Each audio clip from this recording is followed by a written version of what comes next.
Tahun 2023 menyaksikan program CIMIC diberi tumpuan kepada pendidikan dan kesedaran awam.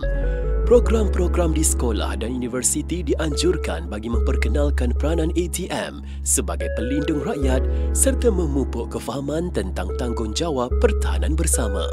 Menjelang 2024, pelaksanaan CIMIC semakin tersusun. Program motivasi di Gong Kedak dan aktiviti komuniti di Labuan misalnya menyatukan anggota tentera dan pelajar dalam semangat patriotisme serta kepimpinan.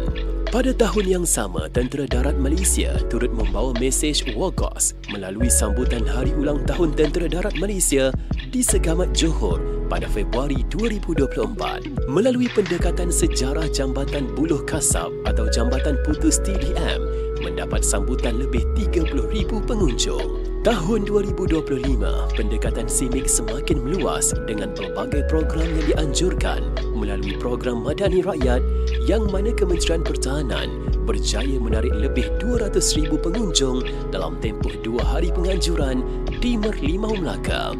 Karnival CIMIC 2025 juga turut diperluaskan lagi di Sabah dan Pahang. Penganjuran Hari Ulang Tahun Angkatan Tentera Malaysia ke-92 pada tahun ini dilaksanakan di Pangkalan Udara Kuantan Pahang dengan konsep hari terbuka bagi memberi peluang masyarakat mengenali ATM dengan lebih dekat. Nampak ringkas dan padat, setiap penganjuran membawa erti bermakna kepada penduduk setempat melalui program-program sentrik seperti membaik pulih rumah, surau, Dewan Serbaguna kepada penduduk setempat. Setiap inisiatif membawa misi yang sama, iaitu untuk mengukuhkan ukhuwah antara rakyat dan tentera serta memupuk nilai kemanusiaan yang sejagat.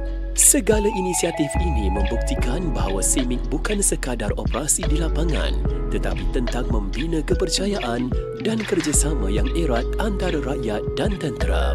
Apabila masyarakat mengenali tentera bukan hanya sebagai pasukan bersenjata tetapi juga sebagai pelindung, pendidik dan rakan komuniti, lahirlah semangat nasionalisme dan keyakinan terhadap institusi pertahanan negara.